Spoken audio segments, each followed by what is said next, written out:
You're listening to the True Crime Witch podcast, the podcast that takes you into everything murderous, mysterious, and downright macabre. I'm your host Emma, and you're listening to episode 19, Trevor Hardy, the Beast of Manchester. Before we jump into the episode, I'd like to make a disclaimer that the True Crime Witch podcast covers topics such as rape, murder, crimes against children, and other sensitive topics, so this podcast won't be for everyone and your discretion is advised. If you would like to help support the podcast, you can leave me a rating and review on iTunes or your other podcast app that you use. You can follow me on Twitter, Instagram, or, just share this episode with someone who you think might like it. It really goes a long way in helping me reach new audiences, different audiences, spreading the podcast word about, so that would be massively appreciated. So, this is episode 19 of the True Crime Witch podcast, Trevor Hardy, the Beast of Manchester.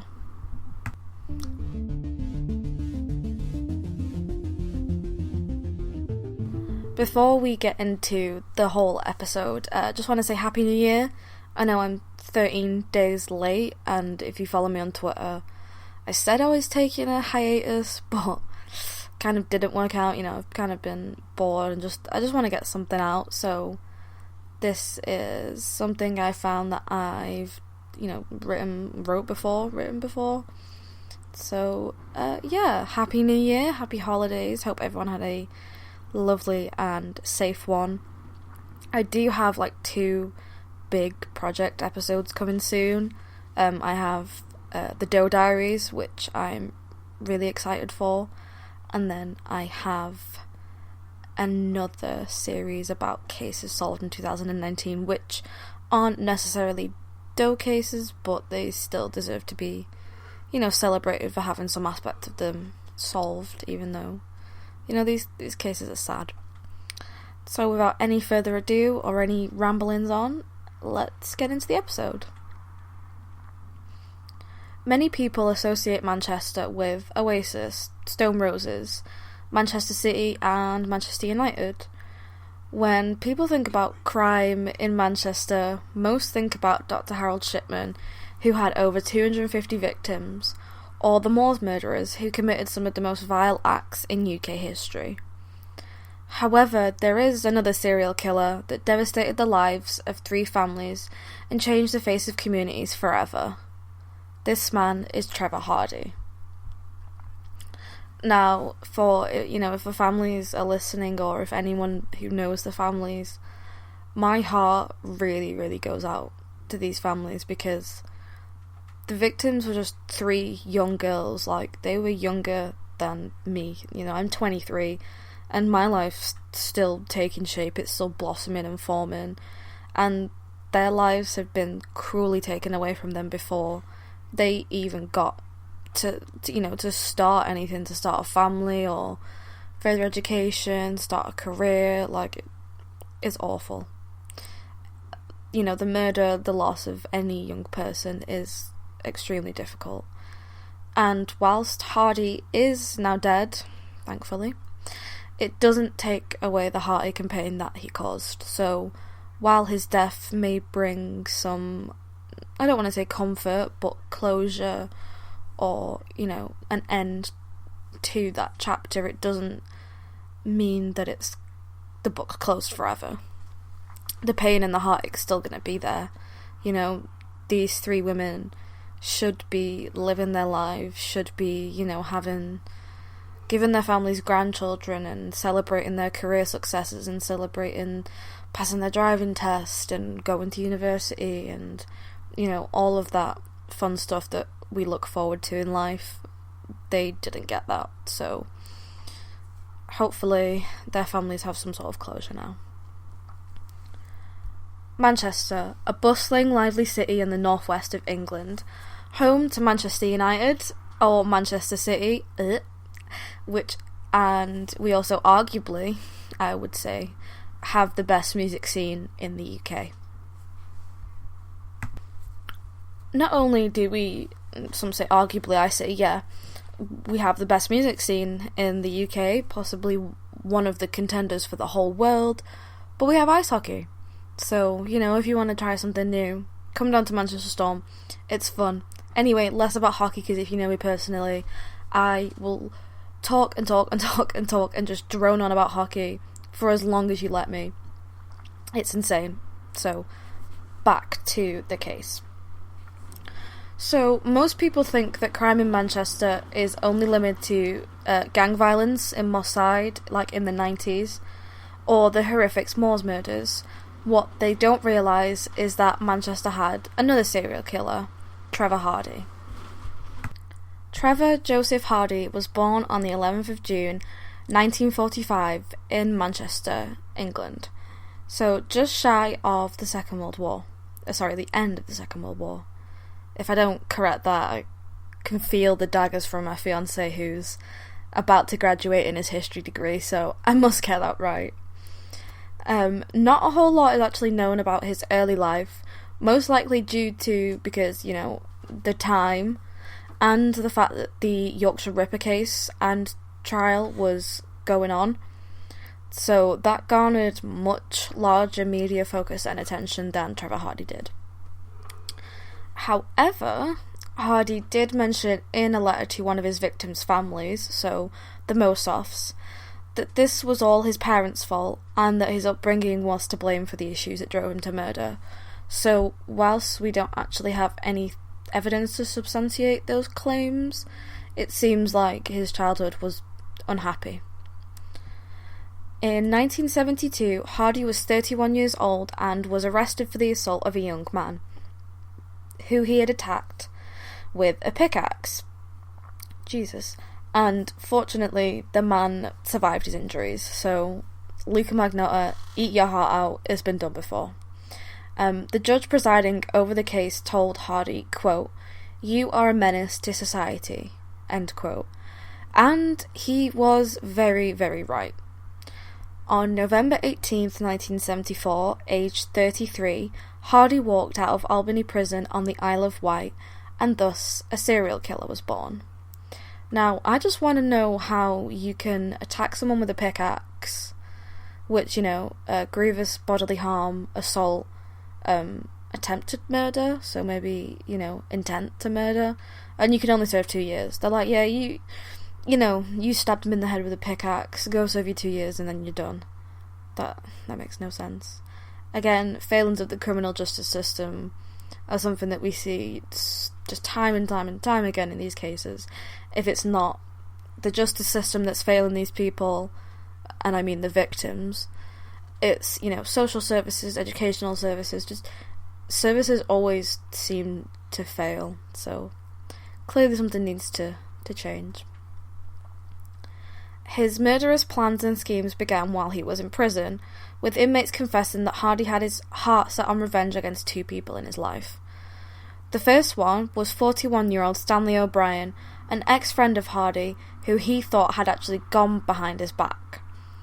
The second was 14-year-old Beverley Driver, who was the ex-girlfriend of Hardy. I used the word ex-girlfriend very loosely because she's 14 and he's 33, so that's not a very consenting relationship as far as I can see. That's actually pretty fucking gross. He's predatory, you know, they're not in a relationship, that's pure predatory behaviour, but this is 1974, so I guess if her parents approved, then, you know, whatevs. So, Driver had only written to Hardy in prison because she felt sorry for him and wanted to offer him support and companionship.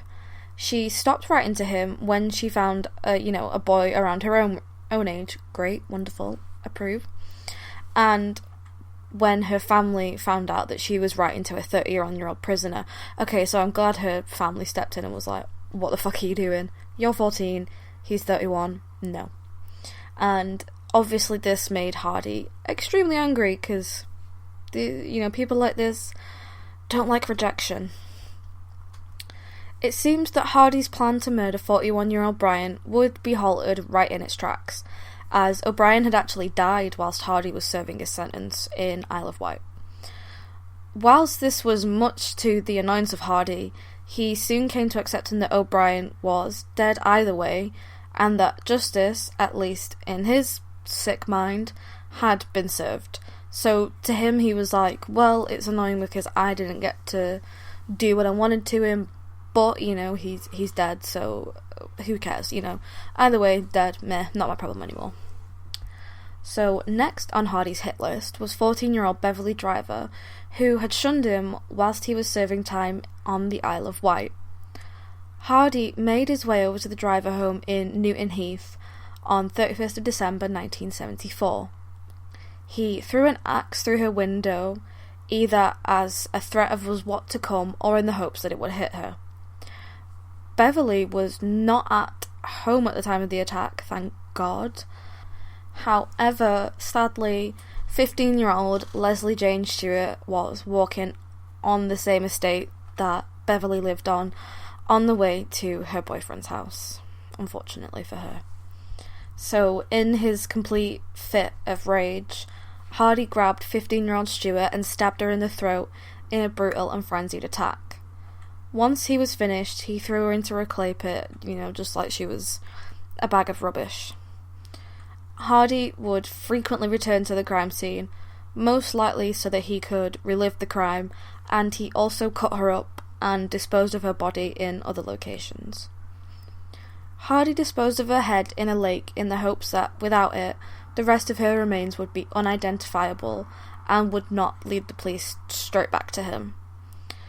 There is one mistake that Hardy made in the murder of Stewart.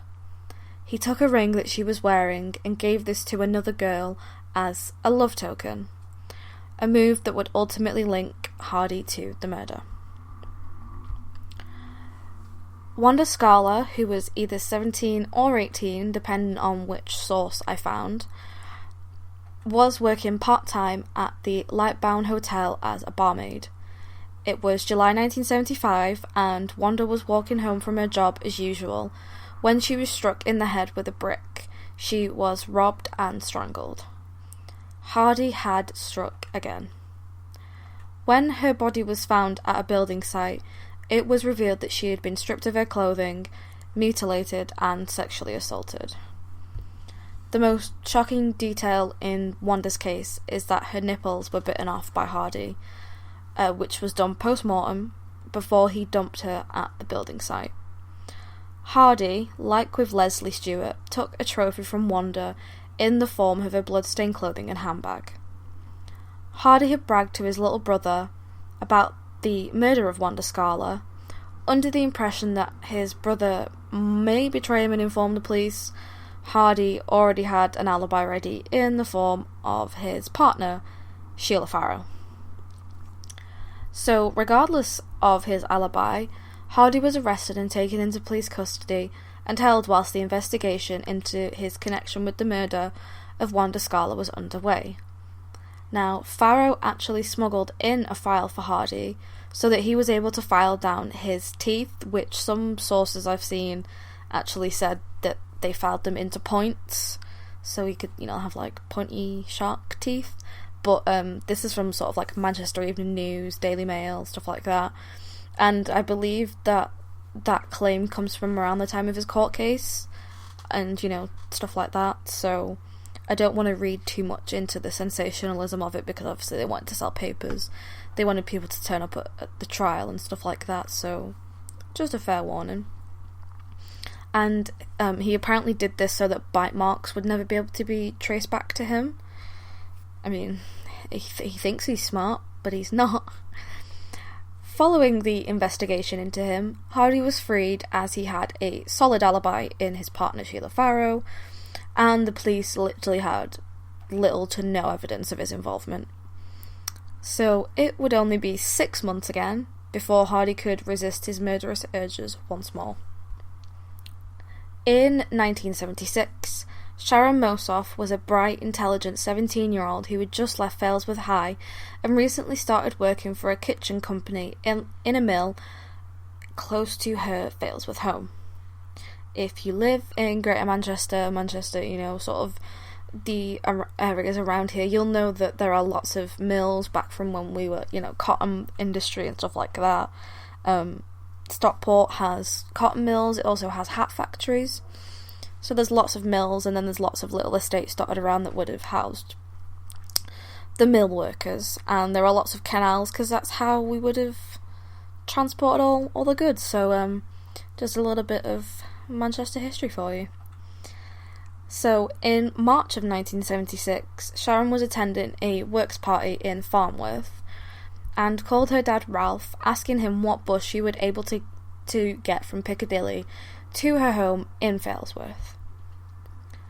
Ralph told Sharon that if she had been finished earlier, him and his wife would have been able to come pick her up.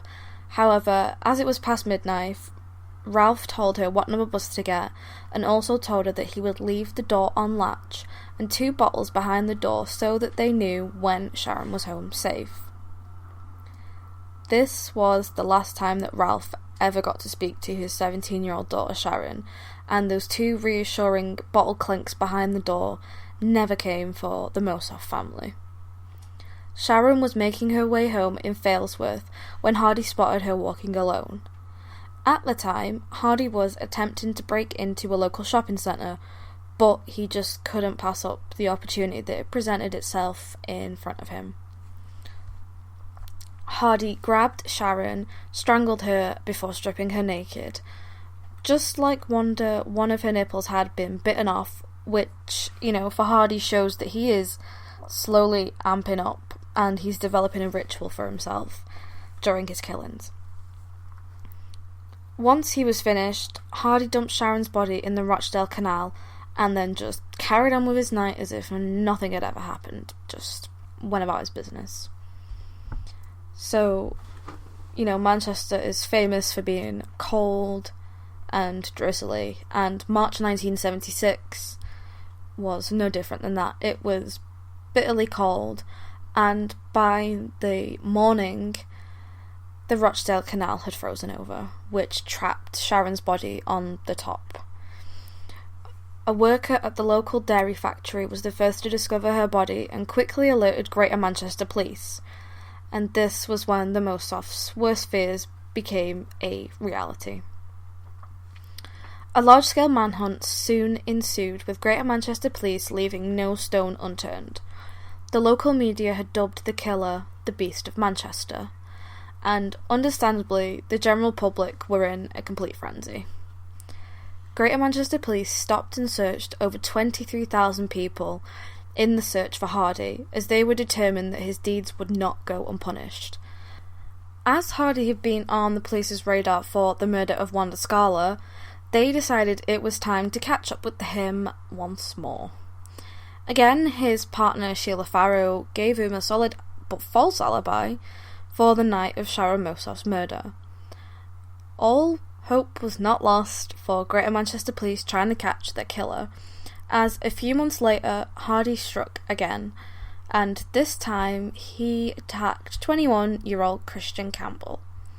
It is reported that Christian actually bit through her tongue in the ensuing chaos of trying to escape Hardy's grip, which is a horrifying fact. But thankfully, Christian escaped with her life and was able to provide police the important information that put Hardy back onto their radar. So Hardy was found to be hiding out in a house in Stockport in August of 1976, and Stockport is sort of like on the outskirts of Manchester. It's one of the boroughs, if you will. I believe it's about 8 miles from the city centre. It was here that police took him into custody to question him about the murder of Sharon Moseph, and almost immediately, with a little bit of pressure, Hardy just confessed to everything, including the murder of Leslie Stewart and the whereabouts of her remains. Now, his confession was over 40 pages long. I've not been able to locate the full confession, but if I find a link to it, I will put it in my source information for you. Hardy's trial was set to begin in the same year, so 1976, during which he sacked his government-appointed legal counsel in the hopes of attempting to plead guilty to the charge of manslaughter and ultimately be given a lesser sentence for his guilt and cooperation. Hardy also lobbied for the charge to be dropped to manslaughter on the grounds of diminished responsibility due to him being insane, which is quite a common claim of many criminals who, are charged with murder or other, crimes like that. They'll be like, oh, well, I'm insane. Or they'll sack what the US would call a public defender. Here it's called legal aid, but I believe that the Conservative government have now scrapped legal aid. But I don't know. Let's not talk politics, let's carry on. Luckily, the jury and the Manchester Crown Court prosecution team saw through this defence put forth by Hardy and stated that he was, quote, not insane nor mentally abnormal, end quote, and that he was fit to stand trial for the charges of murder brought against him. A court-ordered psychiatrist even testified at the trial that Hardy, quote, was a hopelessly evil and dangerous man who could kill again, end quote. With this conclusion, the jury found Trevor Hardy guilty on 3 counts of murder with a minimum term of 30 years on May 2nd, 1978. Mr. Justice Caulfield was the one to sentence Hardy, and he had these words to say to him. So this is a quote from Mr. Justice Caulfield. "This area is a happy place, but it will be happier without you. You have been convicted of the horrible murders of 3 young girls, and you will go to prison for life." End quote. And people watching in the public gallery shouted, "Come up here, you murdering bastard, die, you bastard." So it seems that, obviously the mood and the tension of the area was very high and people were not happy. Understandably, this guy's just fucking murdered 3 young women and tried to murder a 4th. Shortly after being sent to Wakefield Prison in West Yorkshire, Hardy wrote a letter to the Moseph family, claiming that, obviously, here we go, that none of this was his fault, and that his murderous outbursts were the direct result of his terrible and abusive upbringing. Now, to me, it just seems that, quite a lot of people do have abusive upbringings, but don't end up turning into murderers. But that's a completely different episode in itself. So, during his 30-year minimum term at Wakefield Prison, staff and other inmates actually had nothing but good things to say about the convicted serial killer, and even added that he had a good work record, proving that the most dangerous among us are also the most manipulative. Makes sense. On February 23rd, 2008, Hardy appeared before the court once more as he had served his 30-year minimum term. Mr. Justice Tare rejected the plea for his sentence to be set at 30 years and allow Hardy to have a parole hearing. In fact, the Times newspaper actually reported that he had been given a whole life tariff and was one of only 40 prisoners in the UK to be handed this sentence. So, no longer would his minimum term be 30 years. His minimum term never ends. He's sentenced to life. So, like I said, only the Home Office has authorization to grant a whole life tariff. So, they're the only ones that can decide. And other prisoners who have been given whole life tariffs are Rose West, Jonah Dennehy, who is the perpetrator of the Peterborough Ditch murders, who I will be covering very soon, and Stephen Griffiths, the crossbow cannibal. So if you're from the UK, you'll be familiar with all 3 of those cases, especially the latter 2. If you're from the US or Canada, you will know Rose West, but maybe not the other 2. But they are definitely cases that you should look up because they are fucking gruesome and heartbreaking. So Mr. Justice Tare commented that Hardy did not accept his guilt nor show remorse for his crimes, and that life should mean life for him.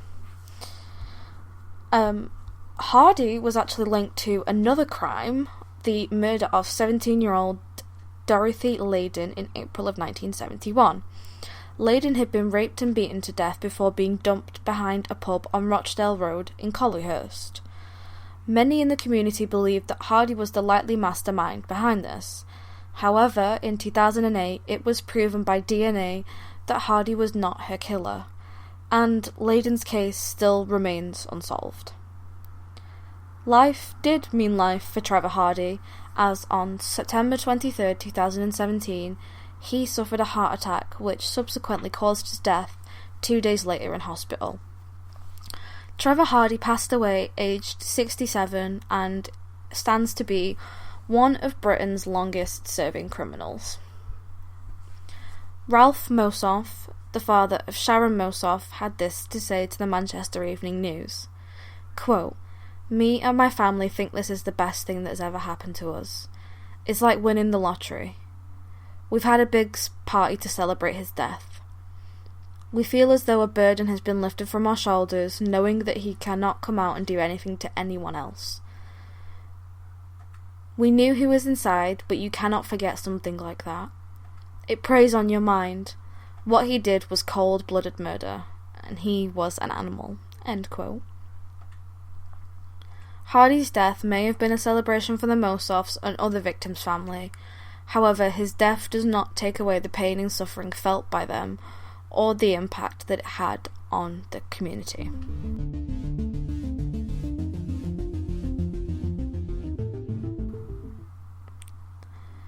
So, that was episode 19.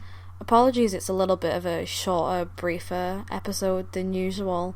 I think I wrote this back... when did I write this? 14th of July 2019, which was 2 days after my 23rd birthday, so I guess I don't remember writing this just after my birthday, but I guess I did. So, I wrote it mid last year, so my writing has definitely changed and improved, hopefully. So, don't forget to follow me on Twitter. It's just @TrueCrimeWitch. You can find me on Instagram @TrueCrimeWitchPodcast. I've changed it now. Some of my pictures keep getting reported and say that they're violating Instagram's guidelines, but then I've been reporting some accounts, because they've been Columbiners, or they've been like right-wing extremists, extreme racists, they've been bigots, people threatening to, do all sorts of horrible stuff to other people, but apparently that's fine. So Instagram doesn't give a shit about actual incitement to murder or incitement to hatred. You can be racist or bigoted if you want, but if you post a historical picture, Instagram are going to get angry and they're going to take it down. And that's the reason I actually haven't posted that Holodomor post to Facebook, because they allow nudity, which is fine, but they also allow gore and abuse towards, animals or children, and they allow all sorts of horrific, horrible videos. But you post something, historical, or maybe... I got warned for a meme once. So the quality of Facebook moderation is really going downhill. But anyway, thanks for tuning in. Remember, friends, stay safe and stay spooky.